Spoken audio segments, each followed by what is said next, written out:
Alright guys, James at Rampant Lion Reviews again for you today. For this one, we are going to do another out and about video for you. So today, I am in Osaka once again in Japan, and we're going to have a little look at this place behind me. So this one is Kamigata Beer, which is quite an interesting one, and you'll see why when we go in. But we are in the Nishi Awaji area, just on the north side of the Yodo River. This is a brewery that I first encountered maybe about 5 years ago, and only now have I managed to actually get up to the brewery on a weekend and film one of their taproom days. So really quite excited to do this one. We'll do as we always do. We'll go in, we'll have a little look around, we'll try some of the beers, and we'll have a nice time. So yeah, I hope you guys enjoy my take on this brewery. Let's get started. Kamigata Beer in the Nishi Awaji area of Osaka. Let's do this. Alright guys, so yeah, this is the exterior of Kamigata Beer, and yeah, it actually just looks like somebody's house, to be honest with you. So yeah, down there you can see the bridge. You'll see the Shinkansens going over there every so often. But yeah, you see there's a little sign on the side here that says Biru. So yeah, there you can see Kamigata Beer. And if you come in, yeah, you can see all the bottles. We'll look at that later. And then the brewery and things is just up there. You can see all the brewery stickers and things like that there if you look through it. So pretty cool actually. But yeah, let's go in, have a little look. Need to take my shoes off because, yeah, Japan. And yeah, you can see here, this whole place used to be an old onsen. So you can see the lockers. I'm guessing from the pink, this was probably the female changing room that we're entering through just now. And yeah, if you come through here, you can see the area where you drink is yeah, an old onsen. So it's pretty cool actually. Yeah, so you can sit on the side, you can go in the baths and things. And yeah, we're sitting up here because we got here early. So there is Miss Amanda, and we've got some little pals here, the rubber ducks. And yeah, there's also another table kind of down here that you could sit at if you wanted. So yeah, I have to say, this is definitely one of the most kind of unusual breweries that I've been to. But you can see just over the top there's some of the pipes, and the brew kit, from what I understand, is just over there. Maybe we'll get a look at that later on. But yeah, our little bottles are empty, so I think we'll need to get these refilled. You'll be seeing the first review in just a little second, so let's do it. Okay guys, well, time for tasting number one then here at Kamigata Beer. So yeah, beer number one I think could be quite interesting. This is a style that I haven't had too many of here in Japan, so to try one at source I think will be pretty cool. So yeah, this particular beer is called Onsen Saison, comes in at 4% ABV, and yeah, it looks pretty nice. As you can see, they serve the beers in these little almost milk bottle type containers, which I think are very, very cool. But yeah, this is about 220 millilitres, this one. But yeah, the name of this beer, as I say, is Onsen Saison, if we've got the translation right, 4% ABV. So yeah, you can see in the little cap part, it's got quite a bubbly, perfect white head there. Got a lovely kind of golden colour. So remember, the colour of your beer depends on a few things. One, the type of malts that you use. This goes a long way to determining your EBC rating. Two, length of your wort boil is going to play a role, because the longer you boil the wort, the more the sugars caramelise, and thus you get a darker coloured beer. But any barrel aging that you do or adjuncts you put into the beer will affect its colour as well.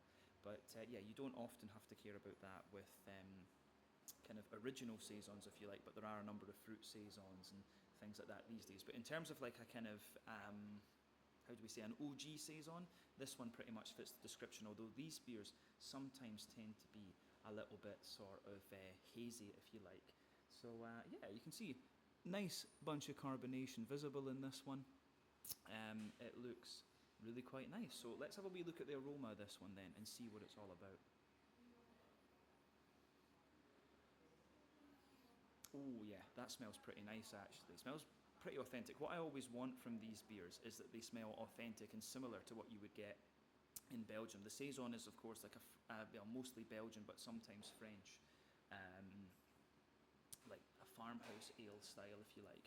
So yeah, This one smells great. You've got a lovely little bit of a kind of fresh white bready backbone in there. Get that little bit of bread crust. Wee touch of Jacob's cream cracker. A little bit of brown bread. Some white bread in there as well. It's actually got a fair little bit of sweetness to it, like Werther's Original, butter candy, butterscotch, and a little bit of biscuit too. It smells great. So the yeasty side of this one too, it's like kind of sweet and brown bready at the side, but there's quite a little bit of there's quite a wee bit of like Jacob's cream cracker and things to it. So yeah, brown bread, fluffy white bread, a little bit of Jacob's cream cracker and things in there as well. So the malty yeasty side of this one's good. I'm getting a lot of kind of woody character and graininess out of it too. But yeah, it's great. It smells lovely. On the hoppy side of things, I'm suspecting this one's either been done with German or Czech hops. It's got a lovely little bit of earthiness to it, some woody herbal notes, a little bit of floral aromaticity, and also that kind of wee bit of grassiness there. In terms of the fruity side of the beer, there's a little bit of like oily pear, kind of maybe fresh, a little bit of fresh apple and things like that. Yeah, oily pear, sultana, apricot, stuff like that coming out of this one. These are all things that you would expect of this style. So yeah, aroma-wise, smells exactly as you'd expect. Let's go on and have a little look at this one then and see what it's all about. So yeah, if I have the name right, Onsen Saison, 4% ABV, our first beer here at Kamigata. Let's try this one. Slange, Skål, Kampai.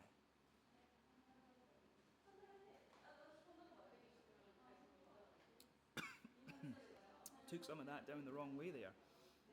But yeah, that went down the wrong pipe. Happens. But yeah, this beer, really quite nice actually. It's very clean as well, and often you find that with Japanese craft beer, it's like very, very clean in its mouthfeel, because there's that kind of perception in Japan that craft beer should be,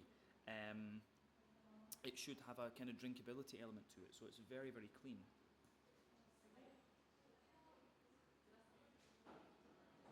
But yeah, I'm going to say this one is really quite nice. Gets a thumbs up from me.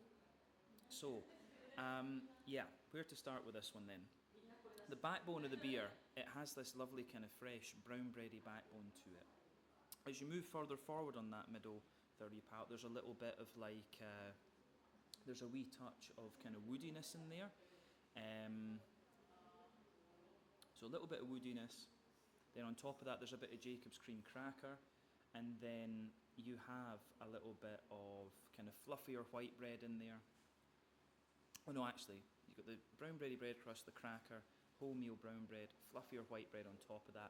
I think there's a little bit of a more dense wheaty character in this one. You can feel a little bit of wheaty bitiness further back on the palate, but in the dead centre of your palate, you've got that little kind of more oily bubble where you get the, there's a bit of Werther's Original butter candy butterscotch and a wee bit of like McVitie's digestive biscuity character coming out of the beer as well. So yeah, that's really nice in this one. On the back third of your palate, you start to get a little bit of, you start to get a little bit of yeasty character coming out of this one, of course, and that's where the focus of the flavour is with a saison. So on that back third of your palate, remember, drier flavours and more bitter flavours come out further back on the palate, sweeter and smoother flavours come out further forward. So on the back third of your palate, you can feel the bread crust is a bit kind of drier, of course. You've got that little bit of cracker in there, then the brown bready character feels a little bit lighter, taller, more airy. You can say the same about the barley malt white bready layer above that. Then you can feel the wheat creeping over the top, and that one is just a little bit more kind of bitey, if that makes sense. So yeah, the yeasty side of this beer for me, at its core, it's got a little bit more of a kind of brown bready bread crust, surrounded by a little bit more of a kind of grainy brown bready character as well. Then yeah, you've got a fluffier white bread, and a wee bit of like crackery bread crust around the edge there. And definitely, yeah, back third of your palate, you can feel the flavour is taller. Then as you move further forward into the middle third of your palate, it just kind of compresses down and squashes together that little bit more. So yeah, the way that this one goes together, I think, is really, really nice in this beer. So yeah, on the hoppy side of things, then back corners of the palate, it's a little bit earthy. Then as you move further forward, it gets a little bit more woody and sort of herbal and things like that. Then yeah, as you push further forward, more floral and aromatic. Round the front curve of the tongue, it's a little bit lighter and more sort of grassy, I would say. So I think German noble hops in this one, maybe Czech, because it does have a wee bit of spiciness in there. So Hallertau, Tettnang, or maybe Žatec, Sats. Yeah, it's really nice actually. So let's go to the front third of your palate then, and the fruity side of things. So of course you get all the bready layers underneath, but then you get that nice oily bubble where the fruity esters just roll their way out of the beer. So in terms of fruitiness with this beer,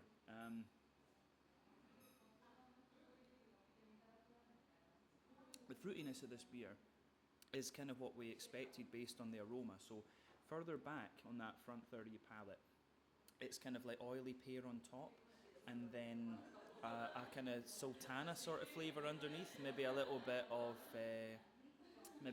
like dried apricot and stuff like that. But then yeah, further forward, you get a wee bit more sweet. You get a bit of a sweeter oily pear, maybe a little touch of like fresh green apple or something. And then you've also just got like a wee bit of a citrusy character behind the very front tip of your tongue too. So yeah, the way that that goes together, I think, is really quite nice. And there's just a wee bit of that, a slightly limey note mixing in with the grassy esters. So yeah, in terms of the mouthfeel of this one, for me,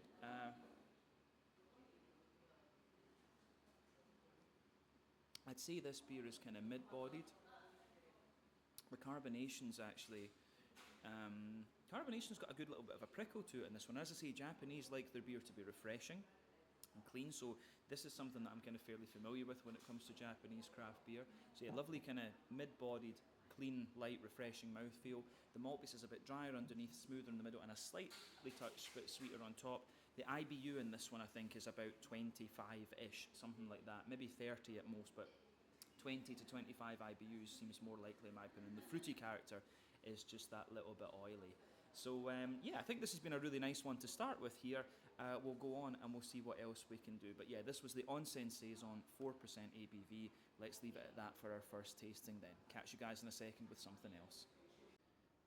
Okay, guys, so with this being a former onsen, this brewery has some of the most kind of interesting and unusual merchandise I've seen. So, obviously, this thing up here, this is like a kind of onsen gown, if we can call it that. So, you can buy one of these for 10,000 yen, and it kind of clearly says like biru. So, yeah, Kamigata Beer. You can get that onsen robe, gown, whatever you want to call it. That's pretty cool.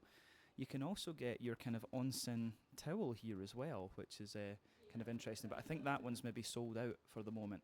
You can buy the little bottles too. And yeah, there's another one of the sort of towels you can get there as well. I think that's pretty nice. And of course, you can get a bunch of free guides and stuff too. So yeah, quite an interesting merchandise selection here at Kamigata Beer. There you are.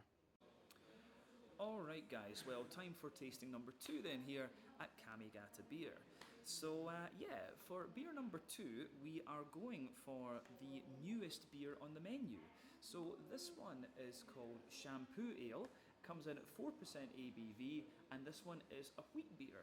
So in all honesty, I'm not sure whether it's going to be more of a kind of Belgian wit beer or whether it will be more of a German Hefeweizen, but certainly the German Hefeweizen is quite a popular style among the smaller kind of Jibiru type craft brews that you have here in Japan. So we'll just need to see. But anyway, as you can see, the beer is poured with this lovely kind of soapy, perfect white head there. It's holding up very well. You can see there's quite a lot of carbonation visible in this one. And you can see the beer is that lovely kind of pale golden straw sort of colour. It's got a little bit of natural haze to it, but it's not the kind of haziest of Hefeweizens that I've come across.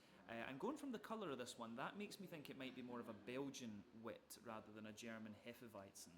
So yeah, we'll just need to see. But yeah, appearance-wise, it looks very, very nice. Let's have a wee look at the aroma and just see what we get out of this one. Yeah. Oh, goes together really nicely actually. It smells a little bit more German, to be honest with you. yeah, I want to say it's a little bit more German than it is Belgian, to be quite honest. And again, I look for authenticity in these beers. So yeah, I'm quite curious to see what this is actually going to give us. Um, yeah, so for me, it's quite. The first thing you're going to notice about this one is, of course, the yeasty character. So a lot of the stuff in this one, you get that kind of fresh white bready bread crust in there. You've got a little bit of wood. You've got a little bit of cracker. Lots of fluffy, fresh white bread in there. You can smell that slightly more dense, wheaty character. It gives you that wee bit of bitiness at the back of the nose, of course. Um,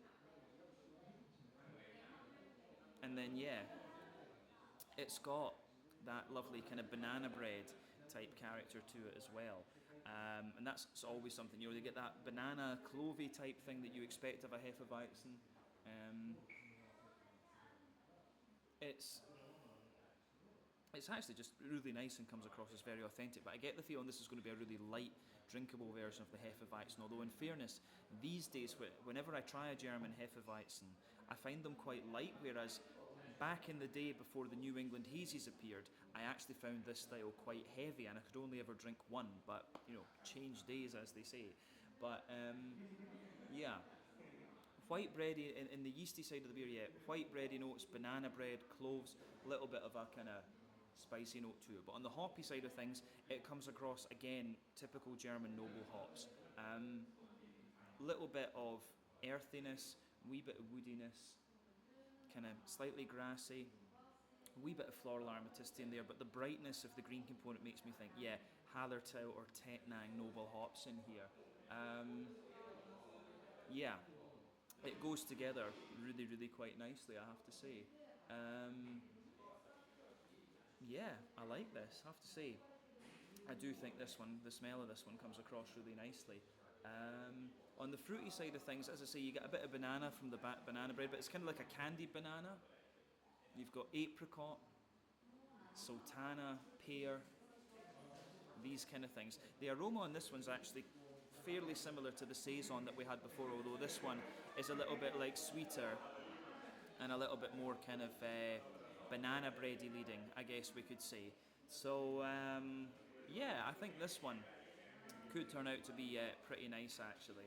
So yeah, let's have a little taste of this one then and see how we go. The aroma certainly goes together really nice. So yeah, the shampoo ale, which I thought was quite a funny name, 4% ABV. I think it's going to be a German Hefeweizen. Let's taste this one then. Kampai.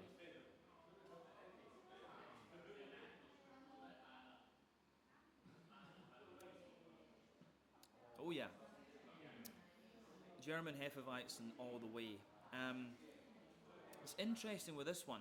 It has a little bit of that kind of small batch raw brewing sort of character to it. Like you get a little bit more of that kind of brown bready, grainy bread crusty character out of this one. So yeah, I think this is a small batch that they've done. And as I say, this was the newest beer that they've released apparently. At least it's the newest bottle that's available on the list. And the guy behind the bar was saying that as well. So yeah.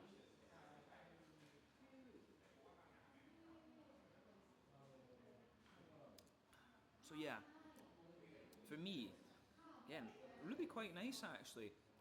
It's got all the flavours you want from the Hefeweizen, but as I say, you get a little bit more graininess out of this one into the aftertaste.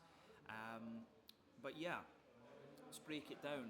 Middle of your palate, you get that fresh kind of almost, it's like more of a brown bready bread crust in this one, I would say. As you move further forward, it gives you a little bit more of a, how do we say, yeah, it gives you a little bit more of a, yeah, it gives you a little bit more of a kind of woody type character. There's a layer of Jacob's cream cracker on top of that as well. Then I do get a slight layer of like a kind of crispy wholemeal brown bread in there. The next layer up is the fluffy white bready character from the barley malt. So you get that fluffy white bready barley malt in there, which I think is really, really nice. And then, yeah, you get the more dense wheaty white bready character sitting on top of that. Remember, a Hefeweizen tends to be about 40% wheat in its malt base, 60%, oh no, that's lies, it's the other way around, 60% wheat, 40% barley, something like that. So yeah, big with the wheat beer, big portion of its malt base is wheat, hence why it was called Hefeweizen or yeasty wheat. as that would be in German. But yeah, further back on the palate, you get a little bit more bitiness out of the wheat. Further forward, it's a little bit smoother.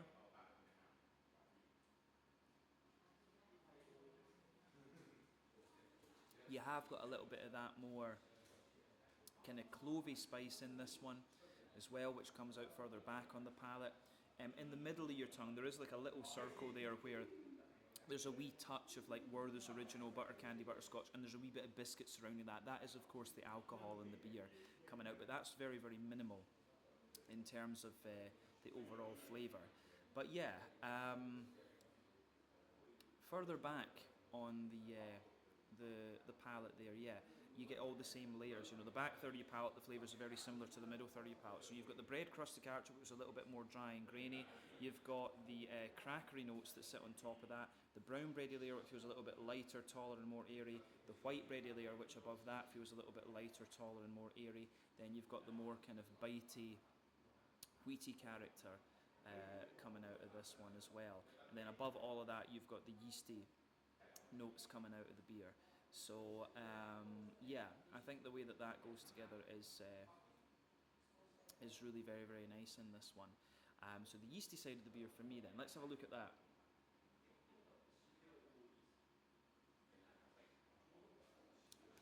The yeasty part of the beer, at its core, it's a little bit more kind of grainy and brown bready, but as you move out of that, you start to get like a sweeter banana bready kind of character, and that lingers into the aftertaste. It's got like a slightly candied banana type quality to it there.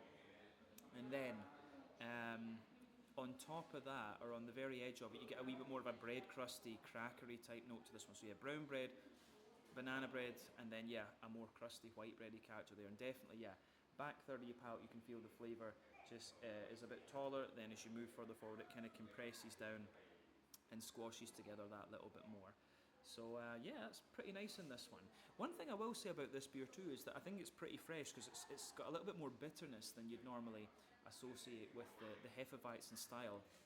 But yeah, in the back corners of the palate, you get a little bit of earthiness in there from the hops. As you move further forward, it's got a little bit of there's a little bit of a more dank floral note, and it gets a wee bit spicier the further forward that you come. So yeah, there's that floral aromatic spice in there. Could be one of the slightly higher alpha acid German hops, or more of a Czech Satz or something. But yeah, round the front curve of the tongue, it's a little bit lighter and more sort of grassy, I would say, as well. So yeah, the way that that goes together in this one is also pretty nice. You just get a little bit of that grassy zestiness coming out of the beer.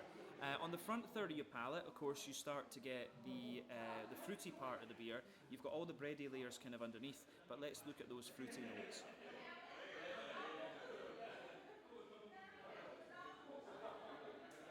So yeah, the fruity part of the beer for me, at the back, again, it's quite, you get a little bit of the kind of banana-y, candy banana in that border region between front third and middle third of your palate. But yeah, as you move further forward from that, you get a little bit of yeah, I would say you get a little bit of, how would we say, you get a little bit of a kind of sultana type flavour, and there's a wee bit, it's more apricot, it's like a kind of dried apricot note you get out of this one. But then further forward on that front third, the front half of the front third of your palate, it's a lot more about the kind of oily pear, I would say, as well. So yeah.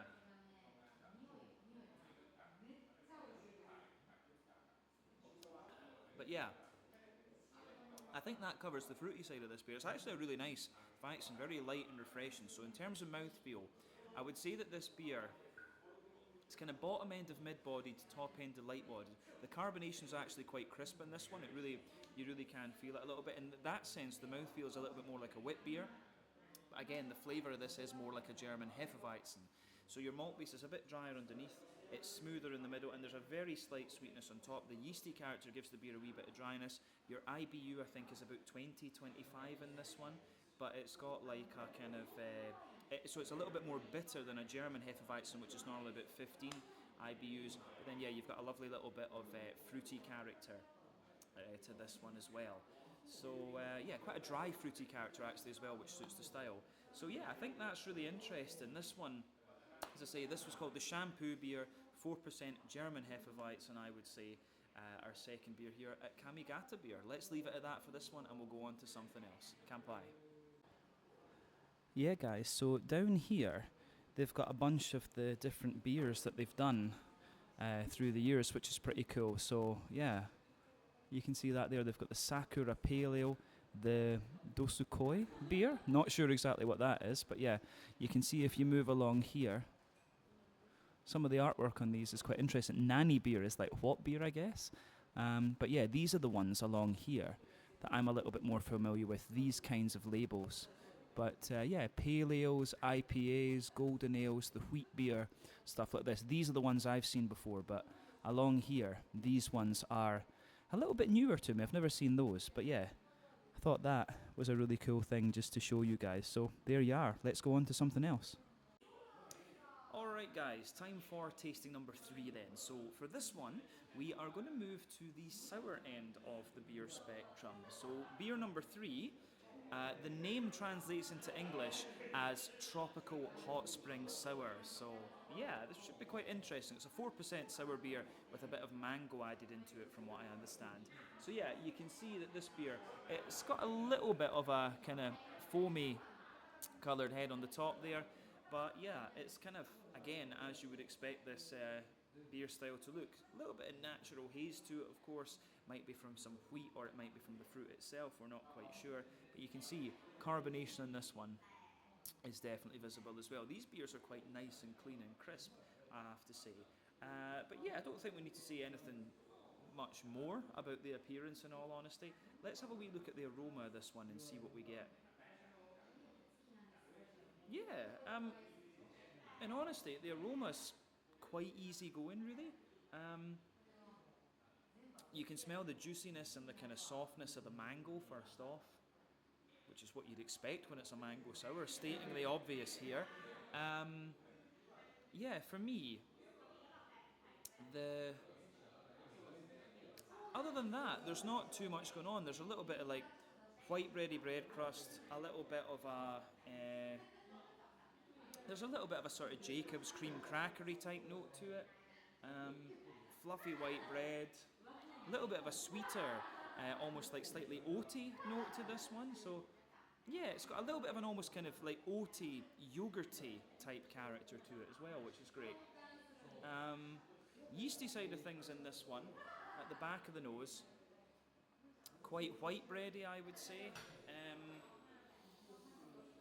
It's yeah, quite white bready, quite as I say, a little bit yogurty at the same time. I think that's a good way to describe the malt base. It's like quite white bready, quite yogurty. There's a little tiny bit of sweetness to it there. Again, a little touch of like Werther's Original, maybe very slight biscuity note. But yeah, it goes together quite nicely actually. In terms of the hoppy side of this beer then, there is a little bit of green component to this one.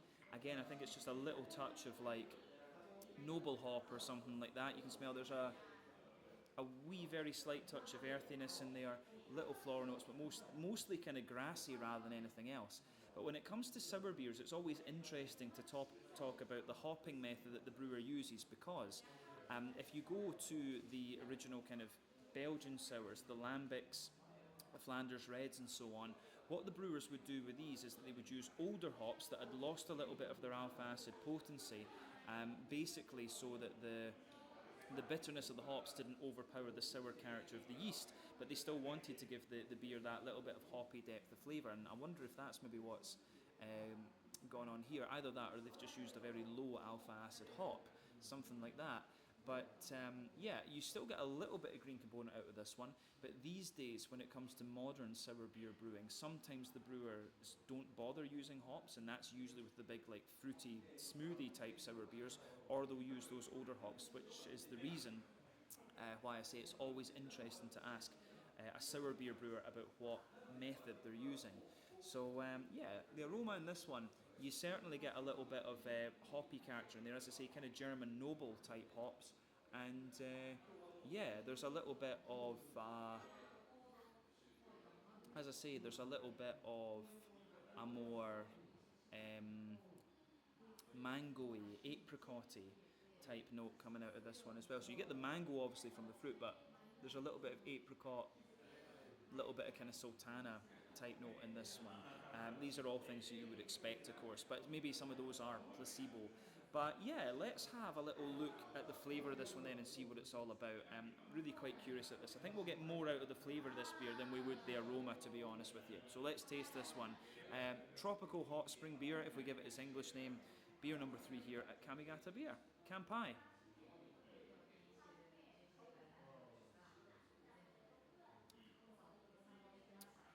Oh, right, okay. Yeah, this one is kind of like a kettle sour. I think it's fair to call this one like a kind of kettle sour type beer. Um, Definitely not like a smoothie sour or anything like that, but that was kind of obvious from the appearance of the beer. Yeah, definitely more of a kettle sour. And it's got a wee bit of sharpness when you take it in, but then it mellows out really nicely. I think there's a little bit of oat in this one just to kind of smoothen it out. And it's kind of that yogurty, like soft, fruity type kettle sour. Then this is really nicely done.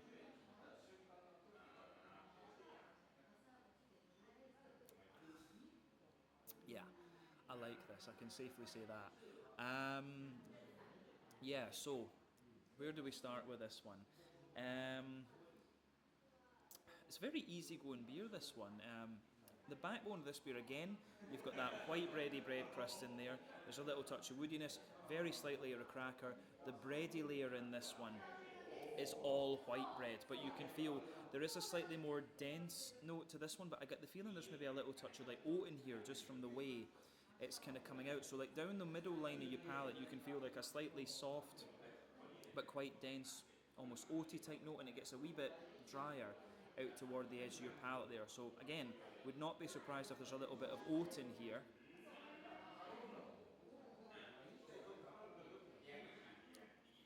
But it also has just a very slight sort of yogurty type quality to it, like a kind of Muller Corner type yogurty quality. I'm definitely getting a bit of that into the aftertaste with this one. In the dead centre of your palate there, you've got a little circle which has a wee bit of like Werther's Original, butter candy, butterscotch, and a bit of McVitie's digestive biscuity type qualities to it. So yeah, the way that that goes together in this one, I think, is really quite nice too.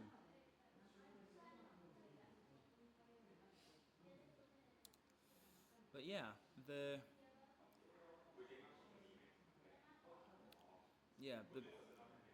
middle of the palate in this one's pretty straightforward, to be honest with you. You go to the back third of your palate, of course, you get some of the same kind of bready notes, just at different intensities, but mostly it's a fluffy white bread in there with a wee bit of like oaty dryness or so on top. The yeasty side of this beer has a bit more of a kind of sweet brown bready character at the core, then surrounding that it's a little bit of like a more fluffy white bready character and a wee bit of a McVitie's digestive biscuity type note coming out of it. So yeah, again, for me, I find that really quite nice. Um, yeah, I like how that goes together, that's for sure. Um, don't know if we need to say much more else about that, to be honest. On the Yeah, definitely. Again, back 30 palate, you feel the flavour's taller. Then as you move further forward into the middle, it just kind of compresses down and gives you a little bit more of that. Yeah, it gives you that little bit more of a kind of compressed bready character there as well. But it's quite smooth into the aftertaste, this one, we can safely say that. On the hoppy side of things then, I do think this beer has a little bit of hoppy character to it. Again, in the back corners of the palate, there's a little bit of earthiness. As you move further forward, it's a little bit sort of woody almost. Then as you push further forward beyond that, there's a little bit of floral note, but a wee bit of grassiness around the front curve of the tongue. And the fruity side of the beer, actually, the fruity side of the beer kind of compresses against the grassy side of things as well. So that's the thing, is whenever you add fruit into a beer as an adjunct, it's always going to suppress your green component a little bit, and that is much of the reason for the debate about whether we should use hops in sour beers. So yeah.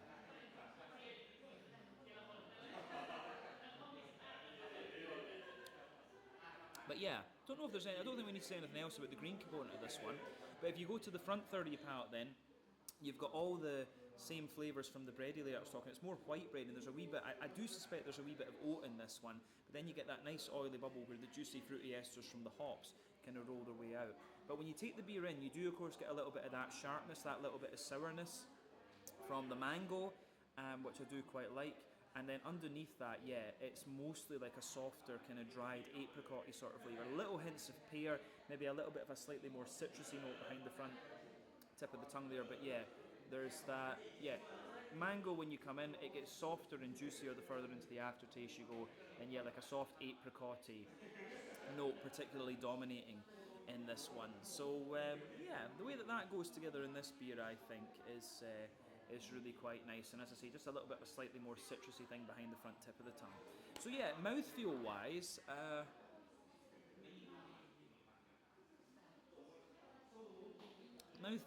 for me, this beer, it's a little bit more.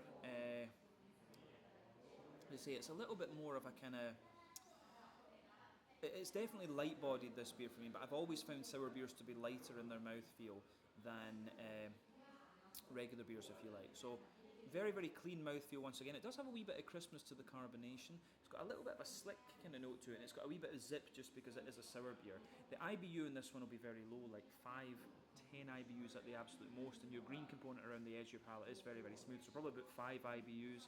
The malt base, a wee bit drier underneath, smoother in the middle, and it's got that kind of yogurty, oaty type flavour on top, and that gives it a bit of smoothness and a bit of sweetness. And then yeah, you've got that wee bit of sharpness in the beginning from the sour side of it, but it mellows out really nicely, and it's the soft mango with wee bits of like apricot and papaya that linger into the aftertaste. So yeah, really interesting beer, this one. The tropical hot spring sour, a nice mango sour at 4% ABV. That is the end of our third beer taste, and I think we'll do one more, and then that'll be it for our time here at Kamigata Beer.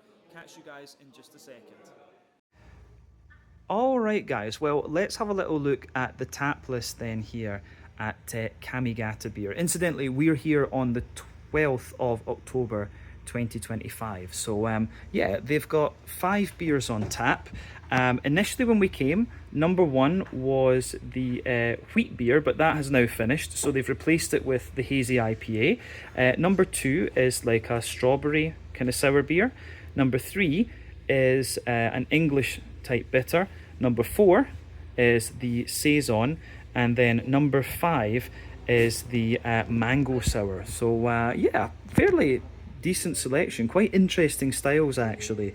But the thing that's really interesting about this brewery is of course that they serve their beers in these little kind of bottles, and I told the lady when I came in, it's like, oh, they remind me of the old milk bottles that we had back in Scotland. And if you read about it, it says that in the onsens it was common for people to drink milk afterwards. So yeah, that's why they use these glasses. So yeah, 500 yen for one of the little bottles. That is maybe about £2.50 sterling, maybe what is that, about $3.50 American, something like that. You can get the bigger size for 1,000 yen, so that's about £5 sterling, maybe about $7 American, something like that. But yeah, the other thing is, for 1,200 yen, you can get 3 of the little kind of milk bottle ones in this pot. And this pot is the type of thing that you use to rinse your body in the onsens.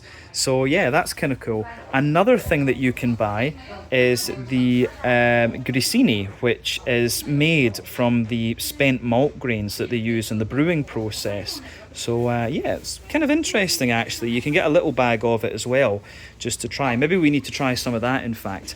But yeah, that is a little look at the tap list and how they sell the beer here at Kamigata Beer in Osaka. So there you go. Let's go on to our next beer then. Alright guys, well, time for our fourth and probably final tasting then here at Kamigata Beer. So yeah, we got a little bit lucky actually, because one of the beers that I really wanted to try from them, but it wasn't on draft when we came, was the hazy IPA. And yeah, when I went out to get the fourth beer, I was going to get the strawberry one, but then yeah, I noticed it had changed to the hazy IPA. So here we are.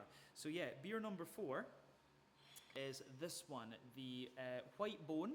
It comes in at 6% ABV, and it is a hazy IPA, Citra and Mosaic in this one. So we know these hops quite well, both American, both 14% alpha acid. Citra is going to give you more of a kind of mango and slightly lemon-limey character in a more hazy IPA, whereas Mosaic, it's known for that little touch of earthiness in the green component, but that big sort of tangerine note. Citra and Mosaic, of course, is quite a common combination to use in IPAs. So yeah, pretty cool actually. When I first encountered this brewery, it was mostly like golden ales and wheat beers and stuff like that they were doing. But yeah, it's kind of cool to see them have a go at a sort of more modern style as well, actually. And of course, you can see we've moved position now. We managed to get the prime location in the in one of the baths. So quite happy to be able to film in this, and it's a kind of interesting background for a beer review, of course. But yeah, White Bone. 6% ABV. Appearance-wise, this one is not the soupiest and gloopiest of New England IPAs that I've come across, of course. It's just got a little bit of haze to it. Remember, the level of haze in these beers depends on oak content, wheat content, and to a degree what yeast you use. And that can vary from beer to beer, brewery to brewery, and so on. So yeah, it's one of the lighter looking or one of the less hazy New England IPAs I've come across, but that doesn't matter, to be honest. We care about the flavour of the beer. So when it came out, it had a lovely kind of frothy, perfect white head on it. That's just faded away to be a little bit of a more thin kind of foamy layer, if you like. So yeah, it looks pretty interesting, this one. Again, there's a fair little bit of carbonation visible in this beer as well, if you look at it there. But yeah, it looks nice. It certainly looks as you would expect for a New England IPA. Let's have a look at the aroma then and see what we get here. Yeah, I have to say, that does smell really quite nice. I like this as well. You can see the little duck just kind of watching us as we do the video. There's quite a lot of them around in this part. I think people just put them out for fun. But yeah, aroma of this one is pretty nice. It actually reminds me of some of the really original New England hazy IPAs, because it's got a little bit more of that kind of farmhousey, yeasty kind of character to it, that likes that you would get from you know, Alchemist or maybe Hill Farmstead, stuff like that. It has that sort of aroma to it. So, and I think that's because it's kind of small batch brewed and it has that little bit of raw home brewedy type character to it. So when it comes to the New England IPA style, for me there are 6 elements to think about when it comes to the malty yeasty side of things. There's the sort of yeasty character and the kind of rye leaning grainy side of the beer.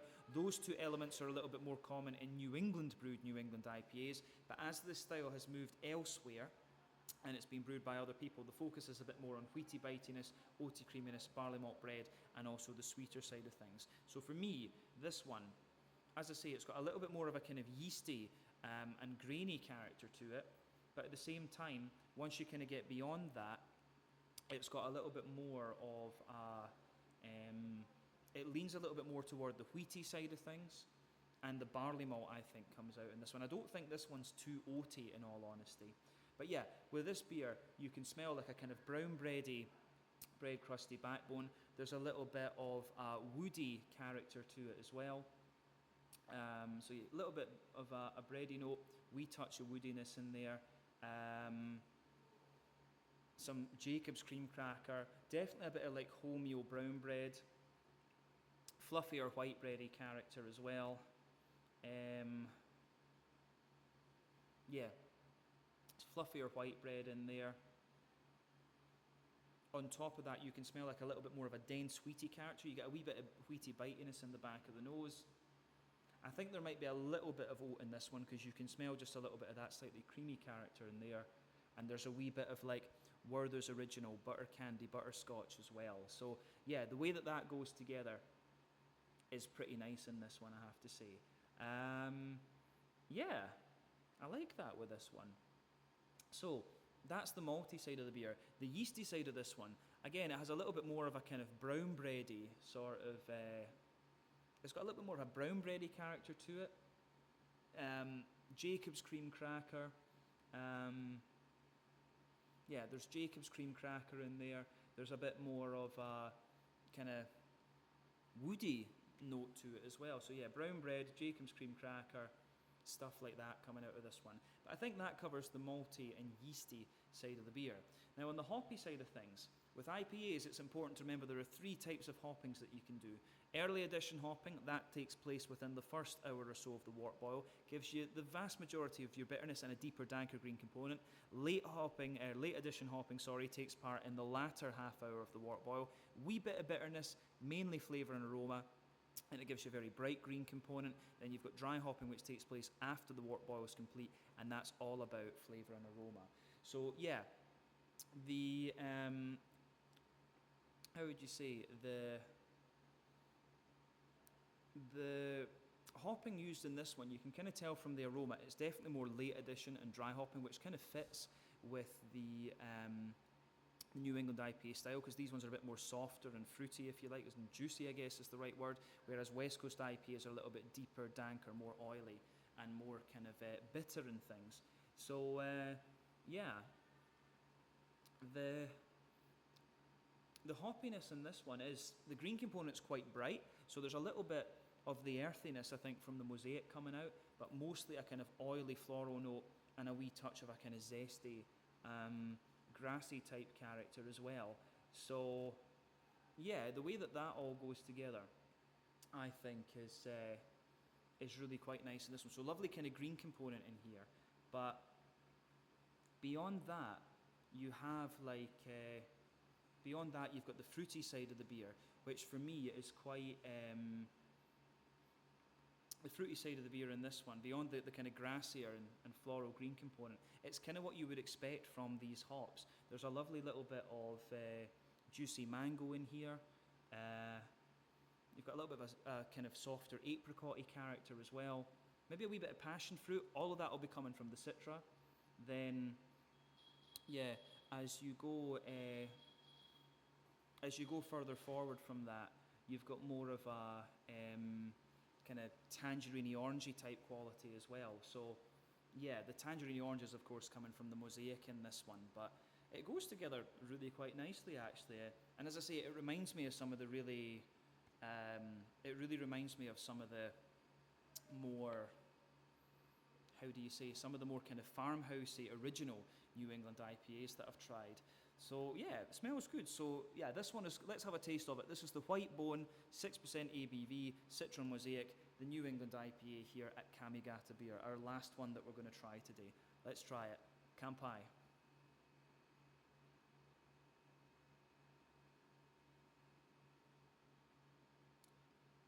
Oh yeah, okay. That's an interesting one. As I say, it has this little bit more of a kind of farmhousey, rustic bread type quality to it. So I think that goes together really nice, this one. As I say, really reminds me of some of the more old school beers that I've had before. So yeah. But it is good, it is well done, this one. So if we think about this one in the context of the style, it's definitely got a bit more kind of brown bready sort of character to it as well. And it's got a little bit more of that, it's definitely more kind of barley malt leaning one with a little bit of wheaty character also. So yeah, the backbone of this beer, you can feel it's got a bit of a kind of wholemeal brown bready bread crust in there, like further forward on the palate, and as you go into the aftertaste, it's got a wee bit more of a kind of, how would you say, it's got a little bit more of a kind of woody type character to it. Above that, Jacob's cream cracker type flavours, wholemeal brown bread as well. The next layer up's a more like kind of fluffy white bready note from the barley malt. You can feel the more dense wheaty character in there as well. And further back on the palate, that's a little bit more kind of bitey, I would say too. So next up from that, kind of down the middle line of your tongue, you've got a more oaty kind of note in there. So you can feel that little bit of creaminess out of the beer, and it gets a wee bit drier out toward the edges of your palate. But like I say, this one is more barley malt than it is wheat and oat compared to a lot of other ones I've had in this style category. So dead centre of your palate, you get a little bit of like Werther's Original butter candy, butterscotchy flavour out of the beer. That's the diacetyl, that gives you the alcohol flavours, and you've got a wee bit of biscuit there as well. But yeah, the malty side of this one, as I say, it comes across, I think it comes across as being a bit more English malt than German, perhaps, actually. But yeah, it's kind of interesting nonetheless. So on the back third of the palate, you get all those bready flavours as well, but the layers are just a bit like lighter, taller, more airy. But the yeasty side of this beer, as I say, it's a little bit kind of old school. So at its core, it's got a bit more of a kind of wholemeal, brown bready kind of character to it as well. Then as you move further out from that, it's a little bit kind of sweeter almost. Bit of white bready character, then a sort of crackery, bread crusty sort of note there too. And on the back third of your palate, again, flavour is definitely taller. Then as you move further forward into the middle third of your tongue, it just kind of compresses down and squashes together that wee bit more. So yeah, that's the malty and yeasty side of the beer. But let's go on to the hoppy side of things then. So this one, as I say, mostly late addition and dry hopping. And we know that it's Citra and Mosaic in here. So in the back corners of your palate, you absolutely get that little bit of earthiness, which is kind of characteristic of Mosaic.